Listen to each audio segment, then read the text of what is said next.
ወንዶች አድማ እያደረጉ ነው። ከዚሁ ነው የሚጀምረው ማለት ነው። ሰላማዊ ሰልፍ ከዚሁ ነው የሚጀምረው።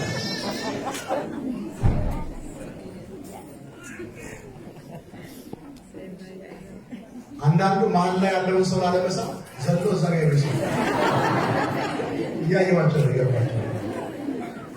እግዚአብሔር ይቅር ይበለን። መስቀል የሚባለው ይሄ ነው። የተጣላን መታረቅ፣ መሳሳት፣ ይቅር ለእግዚአብሔር መባባል፣ ይቅር ለማን ይቅር ለማን ይሄ ነው መስቀል የሚባለው። የእኛ መስቀል ይሄ ነው። ስለዚህ ከዛሬ ጀምሮ እንደው ትንሿን መከራ እንኳን እንቀበል ብዬ እኮ ነው። ወጣቶቹ ከዚህ አልፈው ሄደዋል እኮ ይገርማቸዋል። እኛ ድሮ እያላቸው ከዚህ አልፈው ሄደው ሰማዕትነት ይፈቀድ ለመታረቅ ተመልከቱ፣ በእሳት ለመቃጠል ወስነዋል። ይህችን ትንሿን መስቀል ደግሞ እንሸከምኛስ ትንሿን ቢያንስ እንፋቀር፣ እንደው አንድ እንቁም። መስቀሉን ስናስብ እኮ መስቀሉ ላይ የተጻፈው ቃል ምን እንደሆነ ታውቃላችሁ? ሰላም የሚል ነው። ምን የሚል ነው? ሰላም። ቅድም የዘመርነው መዝሙር ሰላም እምይእዜሰ ይኩን ሰላም። ያለፈው ዘመን ይብቃና ከዚህ በኋላ በሰላም እንኖር። ከዚህ በኋላ ሰላም ይሁን። ከዚህ በኋላ ያለው የዕድሜ ዘመናችን የሰላም ዘመን ይሁንልን። መስቀሉን ስናየው ሰላም የሚል ተጽፎበታል። ለእኛ አይታየንም። ክርስቶስ ግን በመስቀል ላይ ሰላምን ያደረገው ሐዋርያው ቅዱስ ጳውሎስ ጥልን በመስቀሉ ገደለ። ማንን? ጥልን በመስቀሉ ገደለና ሰላምንም አደረገ። ኤፌሶን ምዕራፍ 2 ቁጥር 16 ላይ ሰላምን ሰጠን።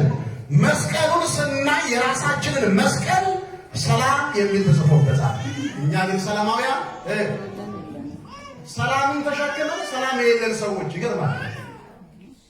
ሰላምን አስረን እየዞርን ግን ሰላም የለንም። መስቀልን ስናየው ፍቅር የሚል ተጽፎበታል። ግን ፍቅር አለ? ተሸክመነዋል። ፍቅር ግን አለ? አንዳንዱ ትልቅ መስቀል አንጠለጥላል። ትልቅ ፍቅር ተሸክሟል ማለት ነው። ትንሽ ፍቅር ግን ውስጡ የለች። ልክ አለ። እኛ ከምናሳለው መስቀል ይበልጣል። እና የሚያንጠለጥለው ይገርማል። እውነቴን ነው የምላቸው።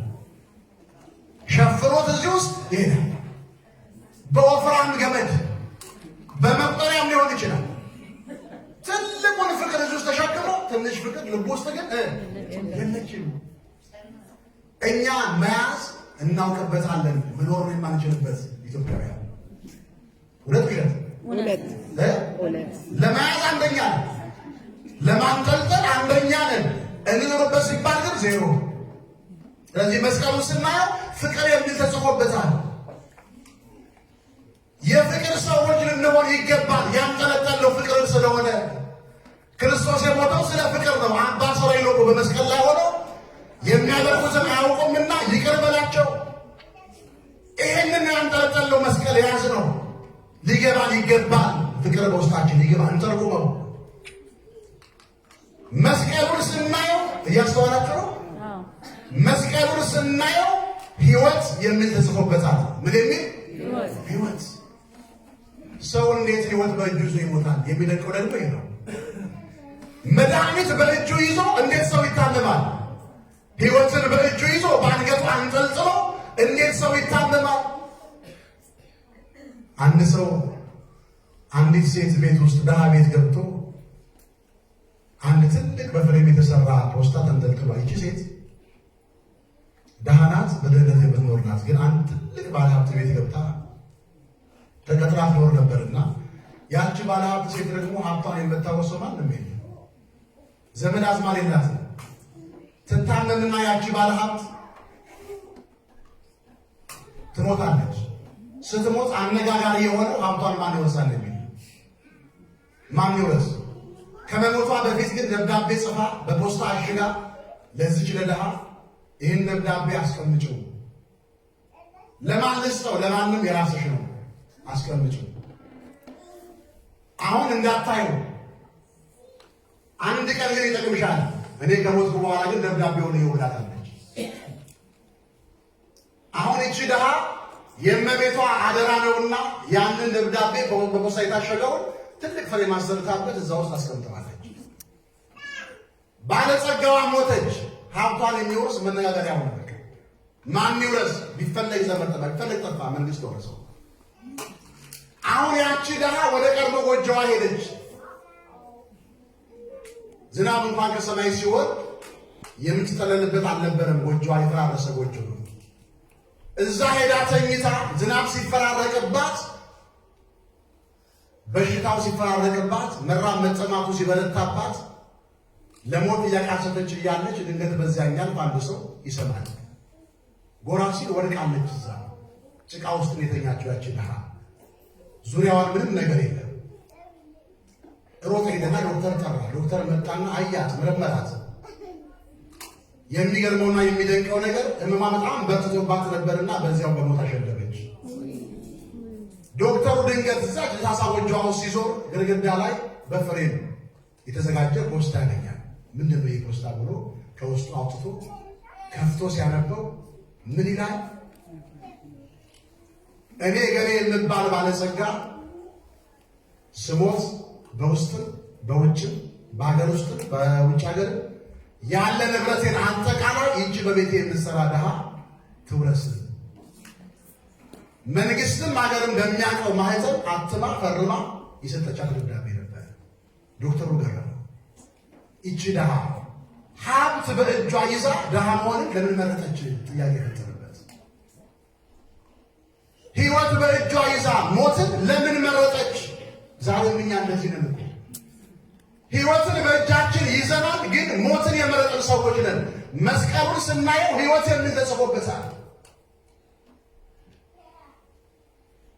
ቅዱስ ጳውሎስ የህይወት ተቃራኒ ሞት ነው፣ ሞትን ያመጣው ደግሞ ዲያብሎስ ነው። በቆላስይስ ምዕራፍ 2 ቁጥር 14 ላይ ምን አለ ቅዱስ ጳውሎስ?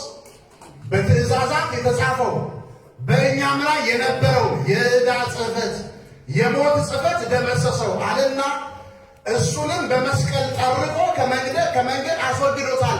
ማንን? ዲያብሎስን። ምን ያመጣብንን? ሞት ያመጣብንን። እሱን ከመንገድ አስወገደው፣ ለእኛ ግን ሕይወትን ሰጠን። ያንጠለጠለው መስቀል ሕይወት ነው። ወንድሞቼ፣ እህቶቼ፣ እናቶቼ፣ አባቶቼ ሕይወት ይዘን ለምንድን ነው የምንሞተው? ነው ለምን መቃብር እንገባለን? መስቀሉን ስናይ ትዝ የሚለን ሕይወት ስለሆነ። ሌላው መስቀሉን ስናይ እላው ላይ ኃይል የሚል ጽሑፍ ተጽፎበታል። ምን የሚል ጽሑፍ? ኃይል እያለን ለምንድን ነው ደካማ ይሆን ነው? ለምን ጉልበታችን ተብረከረከ? ወደ ኢየሩሳሌም ወደ ተራራው ለመውጣት ለምን ደከመን? ቤተ ክርስቲያን ለመምጣት ለምን ሰለቸን? ካለ ቤተ ክርስቲያን ምን ተስፋ አለን? ካለ እግዚአብሔር ምን ተስፋ አለን? ደካሞች ሆነናል እኮ። ግን ያንጠለጠለው ጉልበት እኮ ነው፣ ኃይል ነው። ቅዱስ ዳዊት አፈቀረከ እግዚኦ በኃይል እግዚአብሔር ኃይሌ ወፀወኔ ወመድኃኔ፣ አቤቱ ጉልበቴ ሆይ እወድሃለሁ አለ ቅዱስ ዳዊት። ጉልበታችንን ኃይላችንን ያንጠለጠለው አንገታችን ላይ እኮ ነው፣ ግን ደካሞች ነን። አንደኛ ቆሮንቶስ ምዕራፍ 1 ቁጥር 18 ላይ ቅዱስ ጳውሎስ የመስቀሉ ቃል ለሚጠፉት ሞኝነት፣ ለእኛ ለምንድን ሰዎች ግን የእግዚአብሔር ኃይል ነው። ኃይልን እኮ ነው የያዝነው በእጃችን በአንገታችን ያንጠለጠልነው ኃይልን ነው። ለምን እንደክማለን? ንስሐ ለመግባት ለምን ደከመን? ለመጾም ለመጸለይ ለምን ጉልበት አጣ? ወደ ሥጋውና ወደ ደሙ ለመቅረብ ለምን ኃይላችን ተሟጠጠ? አስቡት፣ መስቀሉን ኃይል ነው እዚያ አንገታችን ላይ ያለው። ደካሞች አንሁን። በመጨረሻ